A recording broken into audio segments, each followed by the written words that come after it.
My name is Liz Partsch. And I'm Paul Rowley. And welcome to Farm and Dairy's virtual newsletter, where we will be giving you a rundown of all of the news this week. Liz, would you like to kick us off? Yes, I'll kick us off with some exciting news. Huh? So on the cover of Farm and Dairy this week, contributing writer Jake Zakowski wrote about first-generation farmer Abby Wursler, who has built up her own Jersey cattle herd. Oh, exciting. Yes. So Wursler's journey in agriculture started in the farrowing barn as a baby when her mom would carry her around while pulling pigs. Oh. Yeah, cute memory there, right? Yeah, indeed. And then she eventually joined 4-H, showing beef cattle, turkeys, and horses in Wayne County. Wursler went on to attend Ohio State University, where she worked at all 3 milking parlors there, or milking facilities. They have a lot of those there. Yeah, they really do. It is also there where she got exposure to Jersey cattle for the first time and realized her dream of being a farmer. In 2021, OSU was in the process of upgrading its milking facilities, and part of that process entailed auctioning off its Jersey herd. Oh. And Wursler jumped at the opportunity to go and get 2 Jersey calves. Oh, wow. Because she just loved the herd so much. So since then, she has grown her herd to 20 cows. Oh, man. Which she sells to local 4-H members. She also works full-time at Steffen Dairy Farm and is a 4-H advisor for Wayne County's Hoof and Hide 4-H Club. Whoa, she's got her hands full. Yeah, she does a lot. Yeah. So to hear more about this incredible woman, visit farmanddairy.com to read the full story. Exciting. Yeah. I love cows so much. They're like kind of like big dogs, you know? Yeah. They're really sweet animals. Well, I've got some more news about the USDA. There's always things happening there. More changes underway at the good old Department of Agriculture. Since March, more than 15,000 USDA employees have left their jobs, which is part of a sweeping reorganization plan underway, courtesy of the Trump administration. So the plan, what is the plan? So the plan that the Trump administration has is to shrink government, as far as the USDA is concerned, slash their budget by nearly $7 billion, according to what they proposed the other day. And then refocus the USDA's perspective towards more farming. And at least that's their official line. The administration is framing this as protecting taxpayers from fiscal ruin, which is how they described it in the proposed USDA budget that was released the other day. Behind the scenes, I'm told that the picture is a little bit more complex. Former senior USDA advisor Kevin Shea, he called the staff cuts, quote, tremendous that the USDA is facing, with many of the departures coming from really farmer-focused, farmer-facing offices. We're talking like the Farm Service Agency, the Natural Resources Conservation Service. Wow, those are big ones. Right. Groups that handle everything from, we're talking disaster aid to, conservation programs, helping people get a leg up, make their land healthier.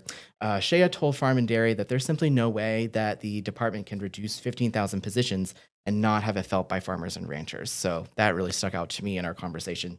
And these staff exits, not entirely voluntary.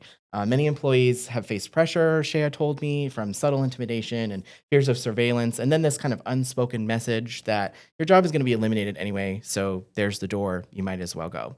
Then there's also the entirely very complex legal backdrop. There's a couple of court cases floating around here.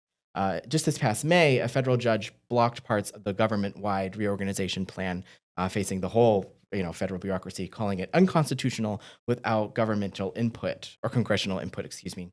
And that's put the brakes on some of the planned changes and layoffs across the government, at least for now. So we'll see, I guess, in the time to come, in the days and weeks, if there are any ripple effects for folks in rural communities and beyond. So if you're interested in learning more about that, check out the story on the front page. Yeah, wow. Sounds like something to be informed about. Yeah. Wow. Well, this week, Tammy Gingrich read about the tulip tree. Yay, pleasant. Which displays the largest solitary flower of any native tree in Ohio, aka a tulip. And the tree sports many pollinators, including hummingbirds, butterflies, moths, and bees. That's nice. Yeah, it's really pretty. And the tulip blossoms typically reside on the highest branches of the tree for several weeks. Oh. And then once pollination occurs, the petals will loosen and fall to the ground, revealing a fruit known as samaras. Very pretty name, right? Yes, indeed. Which is dispersed by the wind when it matures in autumn. The fruit supports many animals as well, including squirrels, birds, and other mammals. And the tree is also one of the fastest growing trees, which adds 2 to 3 feet to their height each year. Whoa. Yeah, which is crazy. Yeah. So to learn more about this fascinating tree, you can check out the Farm and Dairy this week again, because we've got lots of fascinating stories in there. We really do. We really do. Yeah. That's a good plug. Yeah. I'll definitely have to check that out. I need like positive, beautiful imagery for myself. But from Kim Klober-Smith at the Daily Yonder, we got to run her story in our paper this week. We are taken to rural Appalachia for the story of Sunhouse Craft, which is a handmade broom company with a sweeping vision, founded by artist and entrepreneur Emily Main. So it's a really interesting story she has. Her journey began with really humble beginnings, honestly. I want to emphasize that. She had grit. She had the hammock where she apparently slept every night. Wow. And she had a belief that she could make things by hand and that would take her to bigger places. And so she stuck it out. So she started out woodworking and teaching skills to formerly incarcerated folks, which is really, really cool and admirable. And it wasn't until she stumbled upon traditional broom making that like her whole vision really just like clicked, which was really neat. In her words, the broom market had lost its natural roots. And she saw an opportunity not just to make a better broom, but just to make a better business too, which is really where she got started. Her business ideas started in sustainability, really rooted in community and focused on the craft. So really cool stuff. Thanks to an art accelerator program in Berea, Kentucky, she launched her business and Sunrise's online presence, which soon took off. Eventually, kind of got to a place where it sort of plateaued. And that's when she discovered Nest, which is a nonprofit supporting craft entrepreneurs. Really cool it's out there. Through mentorship, strategy, and also a grant of about $5,000, I think she said, she refined her business, doubled her revenue, and now she's exporting her products to Europe, which is like really cool. Oh, wow. Sunhouse Craft, International. for real, yeah. She's got that entrepreneurial stuff going on. All of her products are handmade. It's local. It's her entire focus. The dyes that she uses for the brooms are from nearby producers. And with this help of a local farm, she's even reviving organic broom corn, which is a crop nearly lost to time to really. Wow, yeah, never heard of that before. Yeah, exactly. Super, super cool. Her vision is really summed up in this way. She says, I believe in a handmade future, but it is still an open question if it is possible in rural America to make that happen. That's really neat. All the power to her, though. So just check out the story in the auction guide in this week to learn more about what she's doing. Yeah, wow. What a crazy journey. That's so cool, though. Yeah. Awesome. Well, opinion columnist Selena Zito wrote about the recent deal made between U.S. Steel and Nippon Steel, a Japanese company. Interesting. Which has been pending for some time. You know, it has been going on for at least the past year. Yeah. And according to Zito, President Donald Trump took part in the negotiations recently, and then eventually the deal was announced.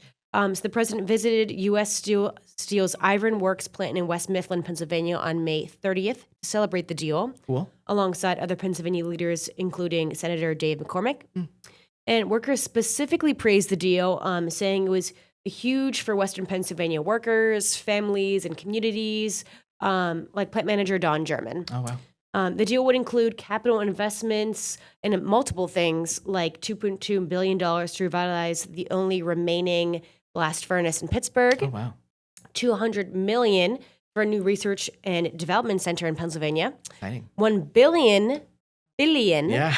to invest in a new steel mill and so much more. Wow. As part of the deal, the U.S. Steel headquarters will also remain in Pittsburgh, and board members will consist of U.S. citizens, and the CEO also has to be a U.S. citizen. Wow. So Okay. it's the way to kind of keep the company still American based. Yeah. Very exciting. So that is an interesting development in that, which has been ongoing for some time. Yeah. Wow. All right. Well, from Catherine Shearer from our All About Grazing section this week, she comes with a warning. As summer rolls in, livestock farmers need to really stay alert for a deadly threat called blackleg. Blackleg. It sounds like the name of a pirate. Yeah, blackleg. It's very Don't I scary. get ya? Yeah, it's not a cool movie pirate. Officially given the name Clostridial myositis. Not how you pronounce it, which sounds like a dangerous spell from the wizarding world of Harry Potter. Blackleg is a fast-acting and very often fatal disease that primarily affects very young, healthy calves between about 6 to 12 months. Oh, no. And sometimes even sheep. So it's got quite a range of like the cutest animals. It kills them all. It's really scary. It's caused by a bacterium where its spores can survive in soil for over a decade, which is kind of like Last of Us coded for any of the casual viewers of the HBO adaptation of the video Great game show. out there. Yeah, really cool. Really scary, though. Once these spores are ingested by the animal, the disease can kill in as little as 12 to 24 hours. Wow. Which is like frightening, often before any visible symptoms even appear. So signs, if any, will include like lameness, swelling, fever, and just like sudden death. Big yikes. Like, don't love this at all. The name blackleg comes from the blackened muscle tissue caused by the disease. which is also really scary and gross. While rare in cattle over 2 years old, it's still a risk. So, what are farmers to do to face off against blackleg? Vaccination. Calves should receive their first shot between 4 and 5 months of age, and then get boosters every 6 months or so, just to make sure that they're like on the up and up. A multivalent vaccine, like the common 8-way, will also sort of provide some broader protection against related diseases and things like that. So definitely want to get those vaccines. And if an animal dies from blackleg, you got to get medieval with it. Okay, you got to burn that body, or you got to bury it with lime. Okay, to keep the bacteria from spreading. With lime? Yeah, just throw it on there and just forget. Early prevention and action can make all the difference to preventing like a big spread of this disease. So stay vigilant and protect your herd. And that is all of our top stories for the week. To read the full stories, go to farmanddairy.com or find your local newsstand. Thank you for tuning in, and we shall see you next time. See ya.